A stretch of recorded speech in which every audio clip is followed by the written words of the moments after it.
Boa noite, senhoras! Hoje é dia de live, é dia de revelação, é dia de aula, de matar a saudade também, né? Deixa eu colocar aqui. Filhas de mães exigentes. Um manifesto.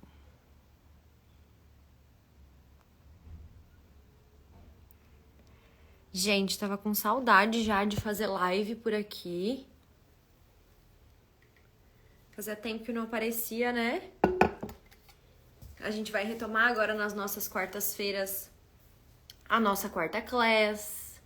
Em fusos horários diferentes, não tava dando certo. Então, entre fazer e fazer correndo só para ser feito, não vale a pena, né?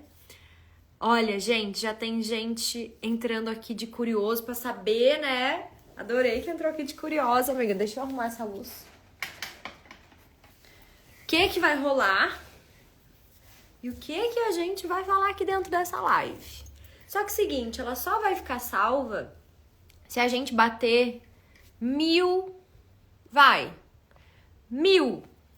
rainhas. Merecimento, né, gente? Domingo, ninguém tá fazendo nada. Esse conteúdo é extremamente importante. Então, assim, quero ver 1000 rainhas aqui nessa live. E aí a gente retoma, incendeia, abre os nossos planos aqui. E eu quero ver esse negócio incendiar. Então, é o seguinte. Pega o aviãozinho aqui. E, ó, manda pra 3 amigas. Que já a gente bate as 1000 e essa live fica salva. Por que a gente trouxe esse tema pra gente voltar à nossa maratona de lives? Primeiro, gente, vou falar alguns sintomas. E destes sintomas, eu quero que as senhoras me digam nos comentários ok? Então, vamos aos sintomas. Me digam se eu posso começar. E se eu tenho permissão para entrar na sua casa, senhora. E se você é rainha, já vai colocando aqui o número da sua turma, que eu já tô vendo rainha da T11, rainha da T10, e quem é rainha já tá sabendo do babado.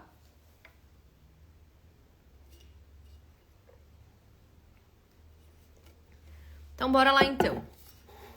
Sintomas que a gente precisa trabalhar e que a gente precisa tratar com essa questão de exigência extrema. E eu acredito, gente, que essa síndrome e que essa exigência extrema seja uma das novas grandes epidemias do século XXI. E a gente precisa enfrentá-la juntas. Por quê? Porque todas nós vamos passar, ou já passamos, ou estamos em alguns desses sintomas. Só que muitas vezes a gente passa por eles sozinhas. A gente tem vergonha de admitir. A gente pensa que ninguém sabe disso, que as pessoas estão nos olhando, que as pessoas estão nos julgando, que ninguém vai entender, que isso é loucura da nossa cabeça, que não somos compreendidas, inclusive esse é um dos sintomas. Então, bora lá. Primeiro sintoma, gente, sensação de vazio extremo. Como assim sensação de vazio extremo? É aquela sensação de que você faz, mas sempre falta algo. Então, muitas vezes eu arrumei a casa. Não, mas ainda precisa de mais alguma coisa. Eu tô me sentindo bem, mas não tô me sentindo bem como acredito que gostaria de ser um dia. Termino uma coisa que é um desafio muito grande, não consigo nem comemorar aquela coisa e já vem logo uma exigência de fazer outra coisa. Então, essa sensação de vazio, ela é uma sensação reforçada por uma crença e um problema gigante de autoimagem trazido pela necessidade de exigência na infância.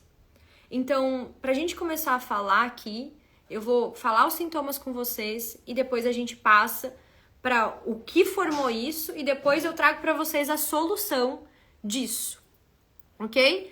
Então, o primeiro sintoma dessa crise de autoimagem, desse grande problema, dessa grande epidemia de autoimagem, que é um transtorno de autoimagem interna, que reverbera para aquilo que você acha que é a sua personalidade, mas não é a sua personalidade. É só o reforço da sua autoimagem. O primeiro sintoma é o de vazio. Sempre tá faltando algo. Nunca é suficiente. Então eu preciso de mais um curso para poder falar sobre aquela coisa, eu preciso de mais alguma coisa aqui, eu preciso ser melhor nisso, eu não aceito elogios, os elogios vêm, entram e vão embora, então tem 1000 pessoas elogiando, tem uma reclamando, toda a atenção vai para aquela reclamação. E aí essa atenção, que é o segundo sintoma, que vai para essa reclamação, que vai para essa exigência, que vai para essa insuficiência, se transforma em raiva contida. Bora lá que batemos a meta, senhoras. Bora lá, mas fiquem aqui, porque não adianta nada, né? Bateu a meta, vai embora, depois você vai fazer o quê? Vai gravar essa live e não vai assistir. Que é bem dessas, né? Então o bom é estar ao vivo, que aí você pega e sintoniza no campo. Beleza? Então, a primeira coisa que você tem que entender é, primeiro sintoma, a sensação de vazio, de insuficiência. Essa sensação de vazio e de insuficiência, ela vai te levar para uma questão de rispidez, de raiva, de movimentos interrompidos. E o que são essas sequências de movimentos interrompidos? Você começa a coisa e não termina a coisa. Então, eu vou começar esse curso. Aí me dá preguiça, me dá raiva da professora, eu começo a assistir a live, pronto, a Ana vai gravar, depois eu assisto, aí não assiste. E aí vira um ciclo vicioso de quê? De novo, de insuficiência. Então, eu tenho um vazio profundo, onde nada é suficiente, eu adquiro as coisas, eu faço as coisas, mas eu não consigo terminar elas.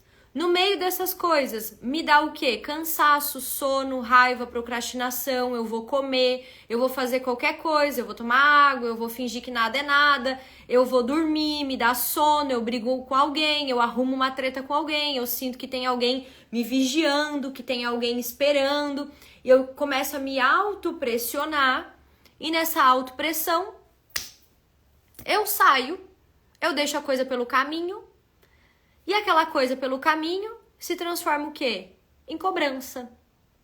E é um nome muito bonito que inventaram agora, que é a tal da procrastinação. Então, a primeira sensação é a insuficiência. A segunda é a raiva. Tudo isso, na verdade, é um sentimento de raiva contida dentro de você, que é criado internamente e co-criado para fora. Então vamos imaginar que você tem um vazio emocional, um buraco emocional dentro de você, ok? E dentro desse buraco, você tenta preenchê-lo incessantemente com coisas, com pessoas, com situações, com atividades, porque aí vem lá, né, o terceiro sintoma, não pode ficar parada, Deus o livre ficar parada, porque tem que fazer alguma coisa, tem que servir, tem que fazer algo, tem que se mexer, todo mundo tem que se mexer, tem horror de gente lerda, não tenho paciência, tô sempre fazendo. Então, pra que eu tô sempre fazendo? Pra tentar preencher esse buraco que tem dentro de mim, que é o primeiro sintoma. Então, dentro desse buraco, vale tudo. Vale comida, vale compra, vale dívida, vale sensação de insuficiência, com livros, com cursos, com certificados. E aí, esse buraco nunca é preenchido. Quando esse buraco nunca é preenchido, o que você sente? Frustração. Só que você e eu e todas as mulheres dessa live que passam por esse problema ou que já passaram por esse problema, quero ver aqui quem é que vai concordar comigo ou não. Mas eu me atrevo a dizer que nenhuma de nós que passamos por esse problema alguma vez na nossa vida tivemos a coragem de falar que estávamos frustradas. Não, a gente esconde a frustração, porque não é permitido se sentir frustrada. Não é permitido parar, não é permitido sentir tristeza, não é permitido sentir derrota. Perder? Eu perder? Eu perder nunca. Não. Então se camufla a tristeza, a frustração, a derrota com raiva. Com raiva. E aí o que vem na raiva? A raiva, ela olha pra fora. A raiva é uma máscara que esconde a sua frustração. A capa da guerreira, a cara de fortuna, a cara de nojenta, a brabeza, o outro que fez algo errado, a outra que é sem vergonha, a fulana, o ciclano, o beltrano, o meu colaborador, o meu funcionário, o meu amigo, aquela lacraia, aquela fulana, aquele ciclano, o meu marido, essas crianças, o mundo, essa mentora, essa professora, esse curso. Ai, que raiva! E o problema tá sempre no externo. Por quê? Porque o motivo de você não estar saciada é a frustração. O motivo de você não estar saciada é a sua tristeza. Mas como você não pode sentir tristeza, você faz o quê? Você projeta isso no outro. Você projeta isso pra fora. Você projeta isso no mundo, nas crianças, no cachorro, no funcionário, na pessoa que trabalha com você, no emprego. E tudo irrita. Tudo irrita. Só que na verdade não é sobre o outro que irrita. Não é sobre a outra que está tirando o seu lugar. Não é sobre o outro que não tem limite. Não é sobre a escola, os funcionários, o não sei quem, eu não sei qual é o seu outro. Escreve aqui pra mim qual é o seu outro. Na conta de quem que você tá querendo colocar essa sensação de ansiedade que não tem fim e de vazio que você não quer admitir que existe.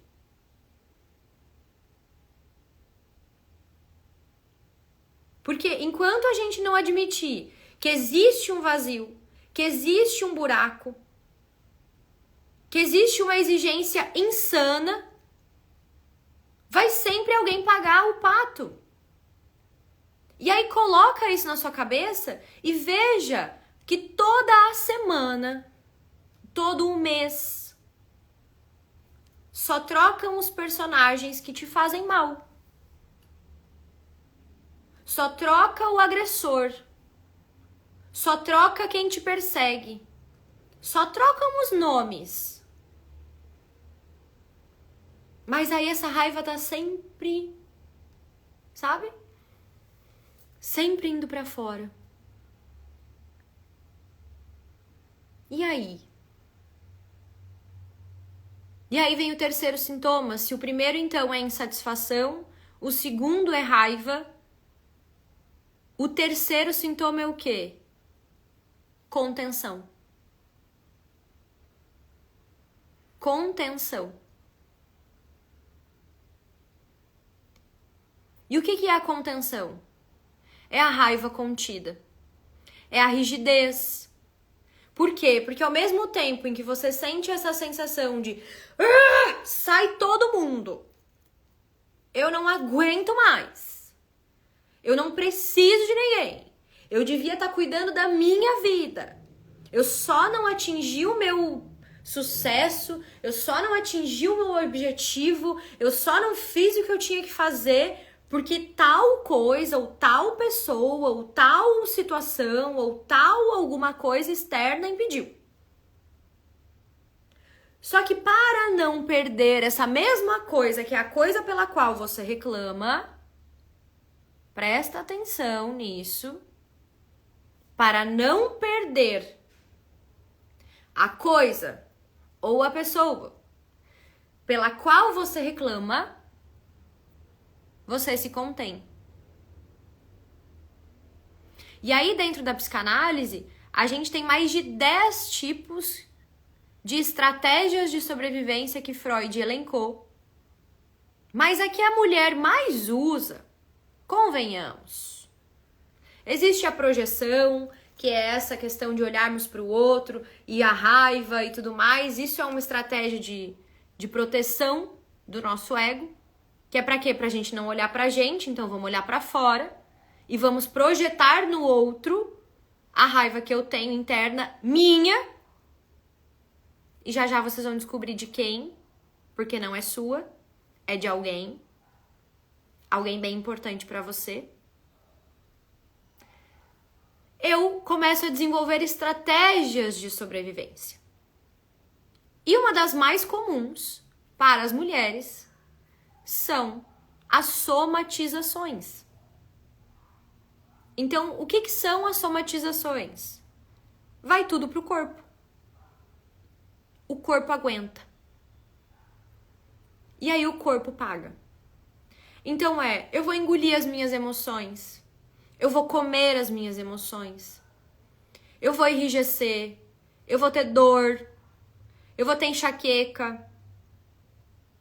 E aí vem as doenças psicossomáticas. Isso, gente, são sintomas de neuroses. E eu me atrevo a dizer que nós vivemos em um mundo neurótico. E que todo mundo um dia vai passar por isso. E é por isso que a terapia é tão importante. E é por isso que tratar isso é tão importante. E é por isso que é tão gostoso, por mais que às vezes doa e você pense, caramba, eu tenho tudo isso daí que a Ana falou. Mas e aí? Olha aí quantas também tem na live, a gente tá com quase 1.400 mulheres e quero saber, escreve eu, quem já passou por isso aqui algum dia. Porque aí vem exatamente o que a Thalita tá falando. Vem coceira, vem candidíase que não passa. Por quê? Porque daí você fica, ai, que raiva. Cai cabelo, quebra as unhas, se acidenta, se corta, sem querer. Sem querer? São atos falhos do seu inconsciente, que demonstram a raiva que você tem por você mesma. Isso se chama movimento de autodestruição.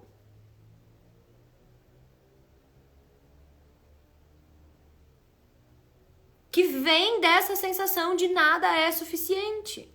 Aí trava tudo, trava as costas, trava o braço, dá fibromialgia, dá enxaqueca, dá piriri, dá isso, dá aquilo, bate o dedinho na quina do sofá, bate o carro. Brota ferida no corpo. Gente, isso é mais comum do que vocês imaginam. Só que isso começa quando nós somos crianças. Isso começa e piora quando nós somos adolescentes. E se ninguém falar sobre isso, a gente fica em casa fingindo que tá tudo bem. Só que a gente precisa falar. Porque se depois que somatiza tanto no corpo, ele vem pro psicológico. Então a gente tem uma divisão aqui, onde essas neuroses, elas primeiro somatizam no meu corpo e vão gerando doenças inflamatórias, que são todas as doenças que terminam com it. Aí vai lá, cistite, sinusite, amidalite. E vem todas as ites para dizer, querida, alerta vermelho, socorro, socorro. A obesidade também é uma doença inflamatória. Você come inflamando o seu corpo. Só que aí, até quando você vai ficar inflamada? Não adianta, você não escuta. E aí existe um fogo dentro de você. Existe uma chama de vida dentro de você. E imagina que todo dia, você é responsável por cuidar dessa chama. Todo dia você é responsável por guardar essa chama. Todo dia você é responsável por olhar ali. Eu vou pegar uma velinha, inclusive. Fiquem aí, já vem.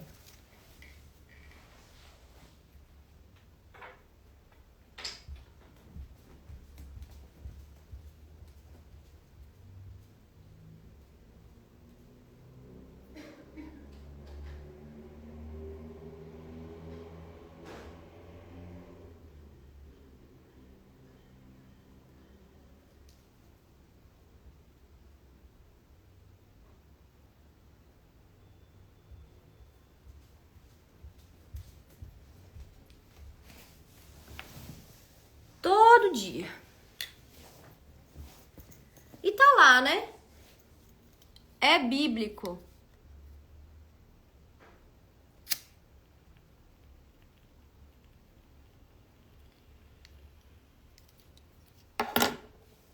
Todo dia. Você acorda e você recebe essa chama. Só que a sua mente, ela quer colocar água naquilo todo dia. A sua mente quer abafar a chama todo dia. O ambiente que você se expõe quer apagar a sua chama todo dia. As pessoas que você convive também apagam ela todo dia. E você vai fazendo um esforço tão grande, mas tão grande para conseguir queimar, que é tão gostoso quando você se aproxima de alguém que também está queimando, ou de alguém que tem a necessidade e sede de ter um pouco daquilo que você tem. E você também consegue colocar vida nesses outros lugares. Só que, enquanto você não entender qual é a raiz desse vazio, é como se você, mais ninguém. Não sou eu, não é o governo, não é o Instagram, não são as pessoas, não é seu marido, não é seus filhos, não são suas amigas, não é sua cidade. Você vai ser a pessoa que vai abafar a própria chama todo dia. E é bíblico. Guarda o teu coração. Imagina que essa aqui é a chama da tua vida. É a chama do teu coração. É a tua ânima. É a tua vontade de viver. É a tua pulsão de vida, como a gente diz na análise. Inclusive, muitas dessas neuroses e desses processos que vocês viveram e que vocês vivem, e até mesmo a própria insatisfação. Por muito tempo, ela colocou gás nesse fogo. Por muito tempo, ela colocou lenha nessa fogueira. Por muito tempo, você foi motivada e a chama do seu coração, ela também era incentivada por todos esses movimentos. Só que chega um tempo em que tem tanta lenha, tem tanto estímulo, tem tanta coisa, que isso vai abafando o teu fogo. Imagina que essa é a chama do teu coração. E eu começo a colocar um monte de coisas aqui em cima. Eu começo a colocar opiniões, eu começo a colocar livros, eu começo a colocar competição, comparação, ansiedade, Instagram, eu começo a colocar exigência, eu começo a colocar um monte de funções, eu começo a colocar aquilo que antes te dava energia, mas hoje eu começo a colocar em uma carga excessiva em cima dessa chama. Todo dia. Todo dia, todo dia, todo dia, todo dia.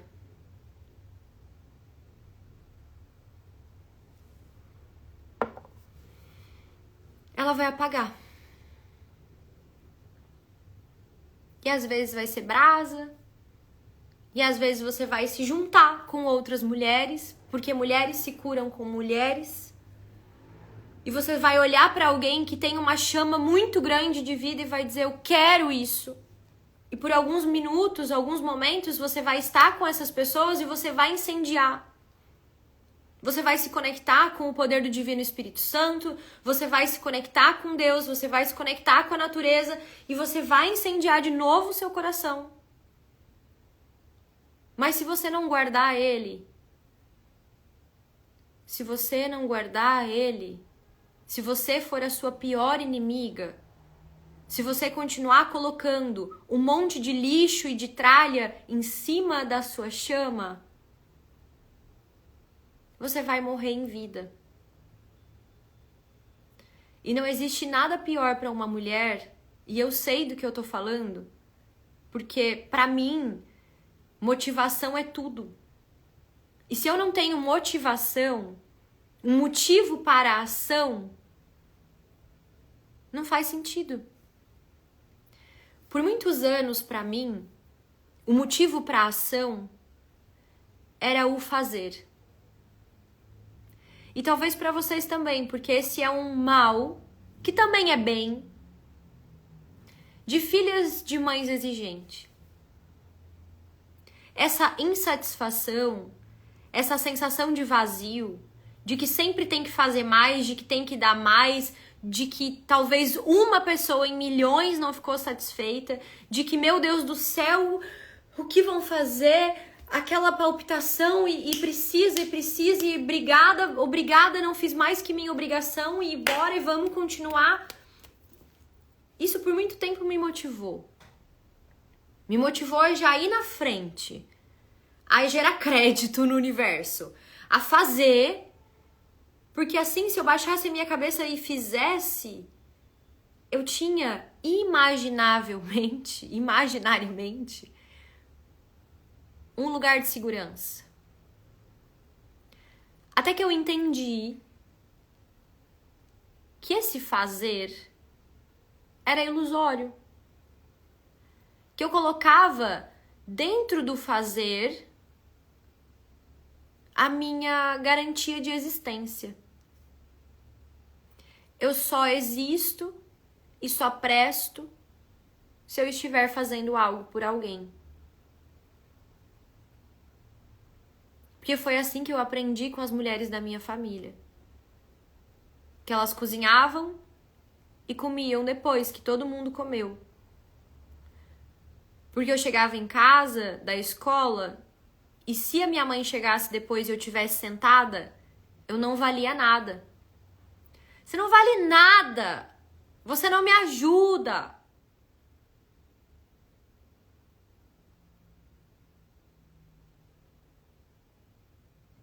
Quantas vezes você ouviu que você não valia nada se você tivesse parada? Que isso era coisa de vadia, de vagabunda, de sem vergonha, que eu não sou sua empregada, que não sei o quê. Gente, e assim, tá tudo bem. Mas essas eram dores que elas também ouviram. Ouviram de quem, Ana? Das próprias mães. Só que, se eu como mulher não posso ser dondoca, não posso ser madame, porque ser madame, ser dondoca, se preocupar com o corpo, tá doida? Fulana só tem aquele corpo porque ela pode. Beltrana só tem aquela vida porque tem alguém que banca. Pobre não tem querer. São tantas crenças, são tantos ditados, são tantas observações sobre o nosso próprio corpo, sobre a nossa personalidade. Você tá doida? Você essa mania de grandeza? Você tá enorme? Você vai desmanchar. Nossa, meu Deus, minha filha. Você tem que comer, tá tão magrinha. São tantas formas e formatos. Sou desastrada. Carolina é desastrada. Carolina é desorganizada. Essa menina é doidinha. Que isso tudo vão formando o que nós chamamos de autoimagem. Quem você acha que você é? Tu tá pensando que tu é quem? Sua bocuda. E aí a bocuda para de ter boca. A inteligente se faz de burra. A que tem mania de grandeza para de sonhar. Porque se acostumou desde sempre de alguém assoprando a chama da vida quando deveria estimular. Só que aí a gente cresce, a gente sai da casa dos nossos pais, Muitas de vocês viram mães. E a autoimagem nunca muda. Eu atendo centenas de milhares, centenas de milhares, porque são milhares de mulheres que passam todos os dias aqui nesse Instagram. Nós temos uma estimativa e hoje eu tenho um time, graças a Deus, que deve estar todo aqui na live e eu agradeço muito a elas, que me ajuda a responder vocês, porque são cerca de 3, 4 mil mensagens semana. É muita gente. Muita gente vivendo isso. Através desses transtornos onde as pessoas não se enxergam. E por muito tempo, eu fui assim também. De não enxergar o corpo, de não enxergar as conquistas, de não enxergar o dinheiro, de não enxergar nada, só enxergar o fazer. Só enxergar a tarefa. Só o fazer. Não, imagina, pelo dinheiro não. Não, depois você me paga. Não, não é por isso não. Meu corpo? Não, imagina. Acorda de manhã cedo, aperta o corpo, se xinga na frente do espelho, tem que estar melhor. É só mais 2 quilinhos. Toda semana. Não, essa semana vai, mais 1 ou 2 quilinhos. Não, mas aí vai, e aí quase vai, engorda de novo e continua a sensação de vazio, de raiva, culpa e somatização. É um ciclo. Insatisfação, raiva, somatização. Insatisfação, raiva, somatização. Insatisfação, raiva, somatização. E aí você fica. E isso reforça a sua autoimagem. Por quê? Porque se você perde as coisas e alguém diz sua desorganizada, se você permite que as pessoas te critiquem ainda, se você permite ser piada dos outros ainda, se você permite que as pessoas ultrapassem o seu limite, as suas regras e as suas leis ainda, é porque você ainda tá aqui, ó, permitindo que alguém carregue a chama do seu coração. E quando que a gente se apodera disso? Quando a gente toma consciência disso e entende que as nossas mães também estão presas nisso. E que as nossas avós também estão presas nisso. E que elas também foram moldadas assim. E começa a se enxergar. E começa a colocar outras imagens dentro de você. Porque se essa neurose, porque isso é patologia, se chama neurose, que você criou, e tudo que a gente coloca dentro da nossa cabeça, todas as imagens que a gente coloca dentro da nossa cabeça, elas reverberam em emoções, em sentimentos, sentimentos se transferem para ações e essas ações viram a nossa vida, viram os nossos resultados. Se eu digo que eu não tenho querer, eu vou criar situações onde eu não tenho querer. Se eu realmente acredito no que falam de mim, eu vou criar situações para comprovar aquilo que falam de mim. Se de tanto que eu ouvi que eu era desastrada, eu vou sair para jantar fora e eu vou sujar minha roupa branca. Para quê? Para sentir de novo a sensação de humilhação e de novo aquela frase vir na minha cabeça e dizer, você é desastrada. Se eu desconfio da minha segurança, se eu desconfio do meu potencial, se eu desconfio daquilo que eu não tenho, que acho que não tenho e fico falando, sabe? Eu realmente não tenho, eu preciso de mais, eu tô travada, eu não sou, eu não sei, eu não posso, eu sou pequena. O que eu faço? Eu crio situações para comprovar que eu sou pequena. E como que eu crio essas situações? Você pode estar no melhor lugar do mundo, com pessoas que você sempre quis estar. E hoje ainda, a gente passou por um momento assim. Eu soube que vai ter um evento aqui na minha cidade, e eu falei, ai meu Deus, é de uma pessoa que eu adoro, eu acho que eu vou. Falei pra minha mãe e perguntei pra essa pessoa, por que, criatura, que tu não me avisou que tinha esse evento? E sabe o que a pessoa respondeu? É porque eu me achava pequena. Presta atenção nisso. É porque eu me achava pequena e pensei que você não fosse. Só que quando a pessoa nem sequer avisa, o que ela tem dentro dela? O que ela tem dentro dela? Uma crença de autoimagem de que eu sou pequena. E se eu sou pequena, eu não mereço falar. Se eu sou pequena, eu vou ser rejeitada. Se eu sou pequena, ninguém vai ir. Se eu sou pequena, não vai dar certo. E aí eu não falo, eu não me movimento, eu não aviso. E tudo aquilo que eu acredito acontece. Aí ninguém fica sabendo. E ninguém vai, não é porque você é pequeno. É porque você tá confirmando a sua crença de autoimagem. Ninguém gosta das minhas coisas, ninguém curte os meus posts. Quando você posta um negócio assim, é isso que você vai ter de confirmação do universo. A sua procrastinação, a sua autossabotagem, o seu não fazer as coisas, o seu não terminar as coisas, é tudo para confirmar essa imagem que você colocou dentro de você. Então, quando eu vou na academia, começo a ir na academia, eu vou falar por mim. Eu sofri muito transtorno de imagem quando eu era mais nova. Quando eu era muito magra, era muito magra. Quando eu era muito gorda, era muito gorda. Chegou um momento que eu já não me enxergava mais. Então eu olhava para as fotos e pensava, sempre tem um problema. Aí voltava, passava lá 3, 4, 5 anos, olhava aquelas fotos e pensava, nossa, mas eu tava tão bonita. Mas nessa época eu também me achava assim, esquisita. Ou seja, não se enxerga. Por quê? Porque eram tantas vozes, eram tantas madeiras, eram tanta coisa em cima da chama, que a chama estava apagada.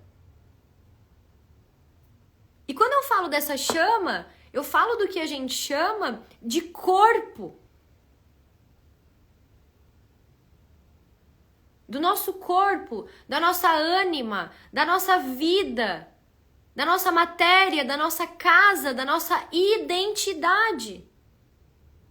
E aí você tem que começar a tirar esse monte de madeira, esse monte de livro, esse monte de curso, esse monte de guru, de histórias, desse monte de blá. E olhar pro seu coração.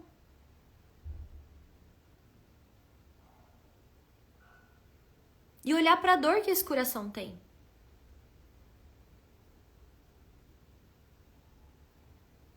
E aceitar,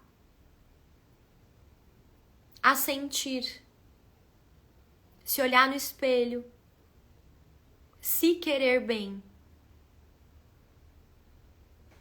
se querer bem, porque não vai adiantar.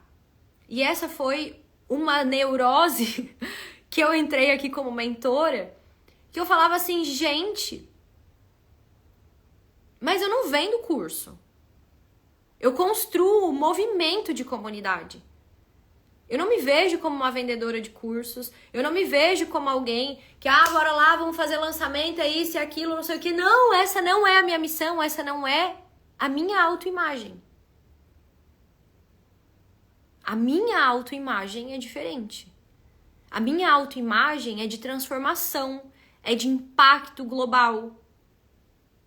É de deixar legado, livros, teses, teoria, cura, transformação. Só que eu me perguntava, por que muitas vezes eu entrego conteúdo, eu entrego consciência, eu entrego, saia daqui, vai pra cá e faça aqui e chegue lá. E a pessoa não faz. E aquilo começou a me provocar. Aquilo começou a me trazer incômodo. Aquilo começou a me fazer pensar. E aí eu comecei a me perguntar, tem alguma coisa errada? O que é? Então esse ano Deus me levou para esse lugar. Um lugar que no início do ano foi muito difícil para mim. E o Felipe entrou na live aqui agora e ele presenciou isso comigo porque eu sou uma pessoa muito visionária. muito visionária. Eu vivo 5, 10 anos no futuro. Eu vivo lá na frente. Então eu vejo coisas, e é isso que é ser uma pessoa visionária, é você ver coisas e você volta e aplica essas coisas e faz elas até elas acontecerem. E chegou em janeiro desse ano e eu pensava assim, se eu continuar nesse lugar, ok, vai ser muito bom para a empresa. A gente vai chegar em milhares de pessoas, a gente vai fazer eventos pelo país inteiro e pelo mundo. A gente vai ter 2 livros publicados até dezembro, a gente vai ter um evento gigante, a gente vai ter mais milhões e milhões de reais em faturamentos. A gente vai. Mas, sinceramente,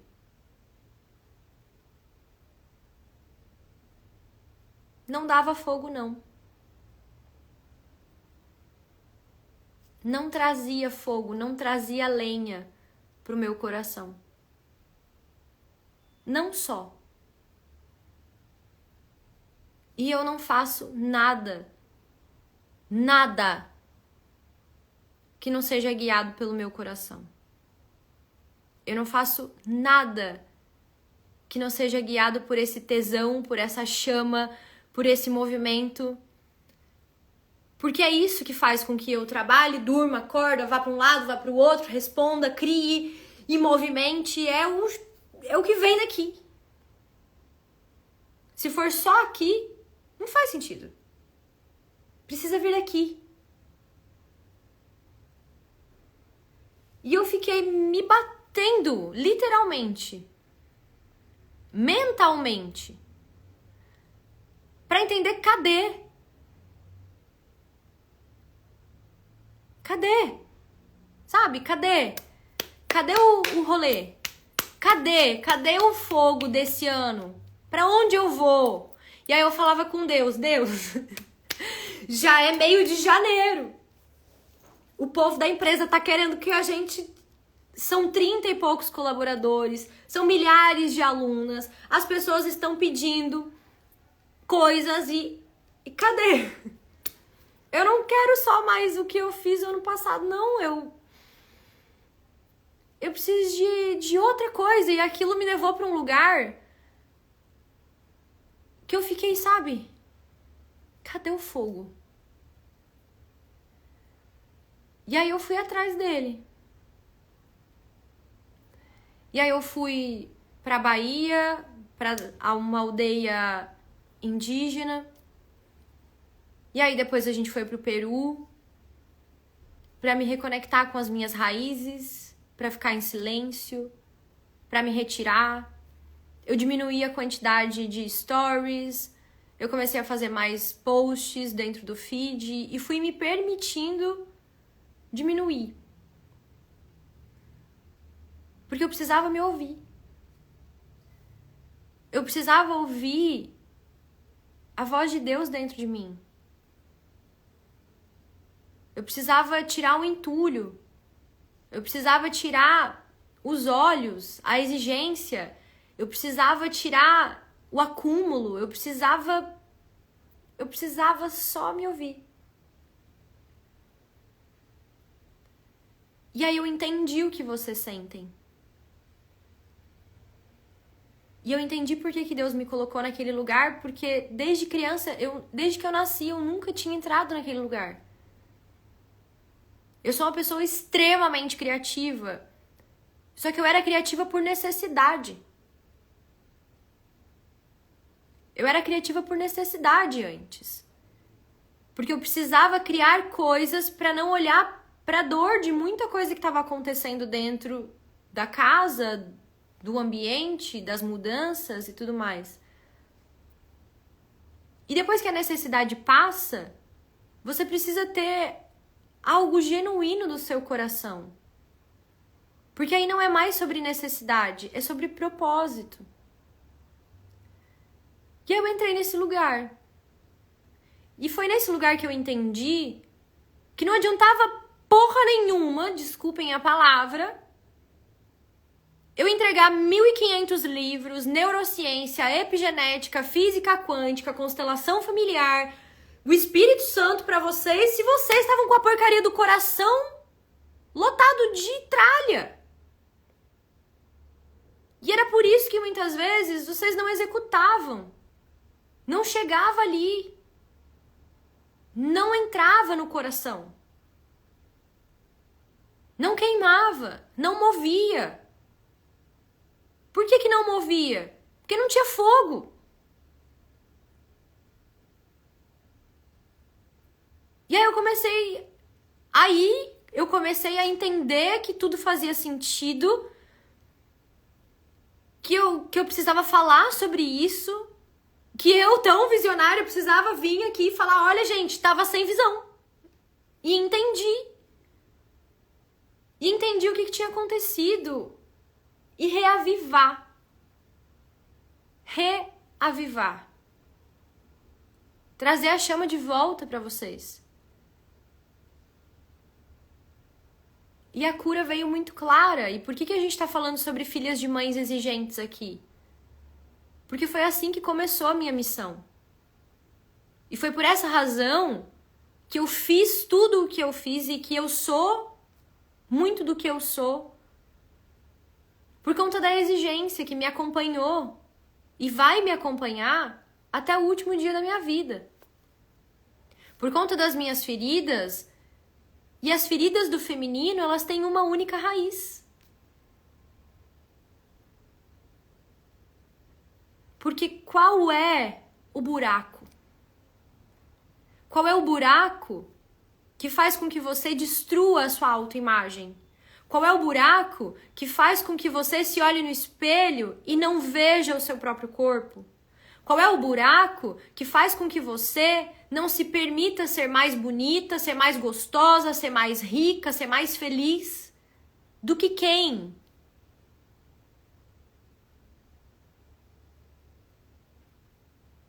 Qual é o buraco? Que faz com que você se mantenha leal, ainda que isso te custe? Qual é o buraco que fala sobre o medo de perder amor? Manter pessoas para não perder o amor. Manter comentários maldosos para não perder o amor. Manter e fingir, somatizar e doer para não perder o amor. Não cobrar pelos seus serviços. Não colocar limites nas coisas para não perder o amor. O amor de quem?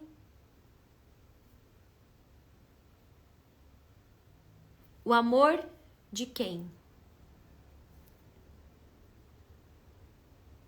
Para as mulheres, é o amor de mãe. Ainda querer ser uma boa filha para sua mãe. O medo de perder o amor. A sensação de querer colocar limites e na primeira infância não poder colocar. Porque quem você pensa que é para colocar limite aqui? A sensação de alguém te fazer mal, de alguém fazer algo pra você e você não conseguir sequer se defender. Principalmente outras mulheres. A sensação de você se sentir pequena diante de outras mulheres. De você se sentir feia. De você não enxergar a si mesma.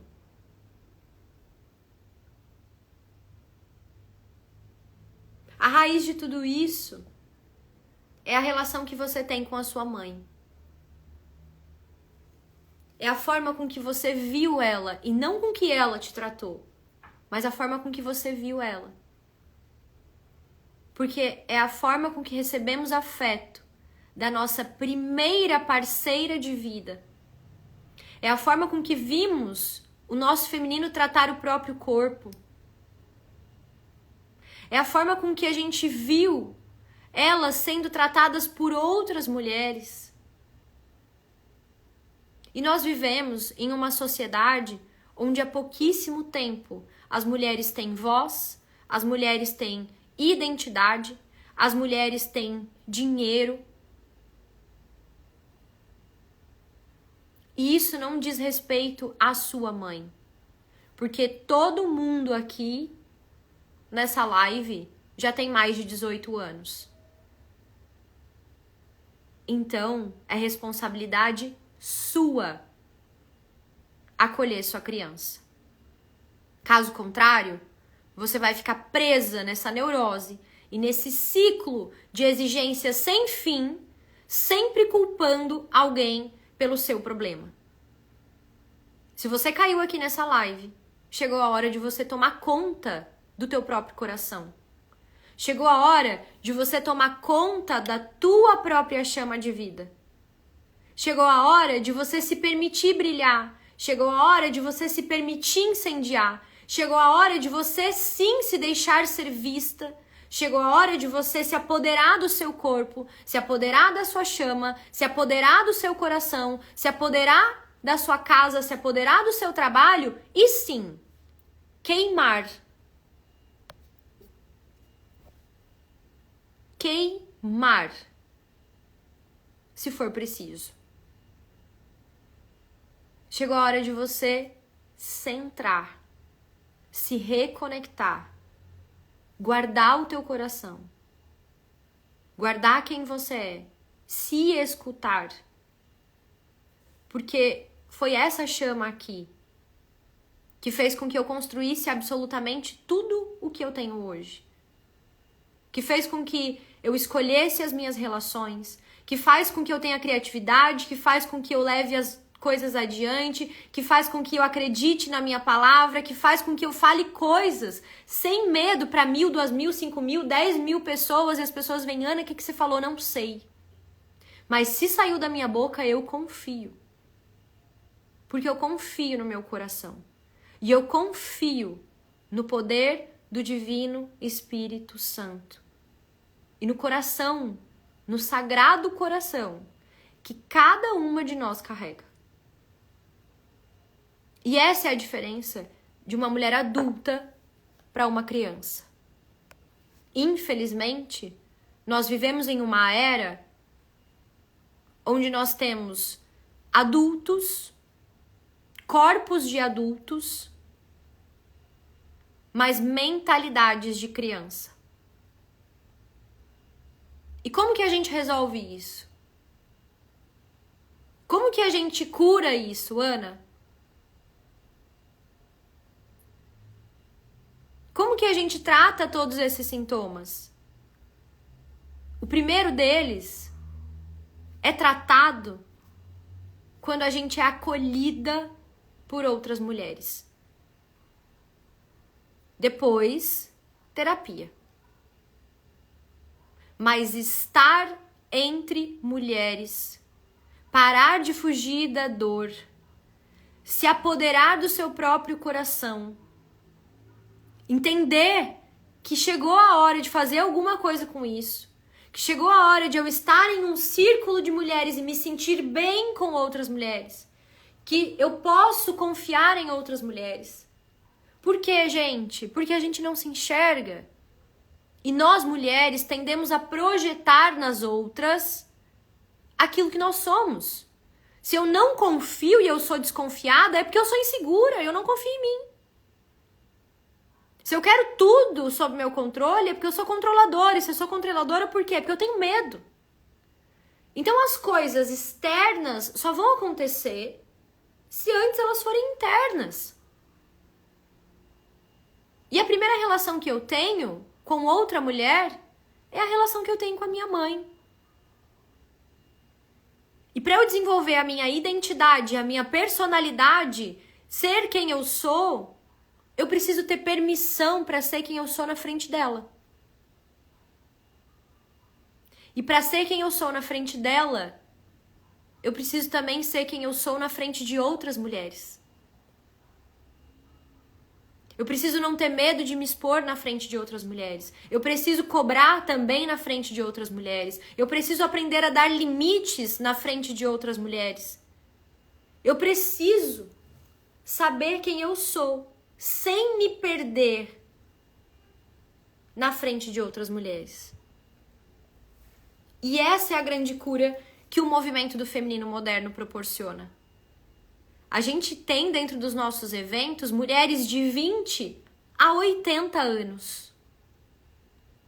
Que vai do samba, pagode, louvor, da roupa colorida, roupa preta, de todas as profissões, juntas. E é nesse movimento, onde você se permite ser você, onde você potencializa seus talentos, onde você não tem vergonha da sua chama, onde você se apodera do seu corpo, onde você se apodera da sua alma, que você ganha força. Porque filhas de mães exigentes não encontram a própria força enquanto não se exporem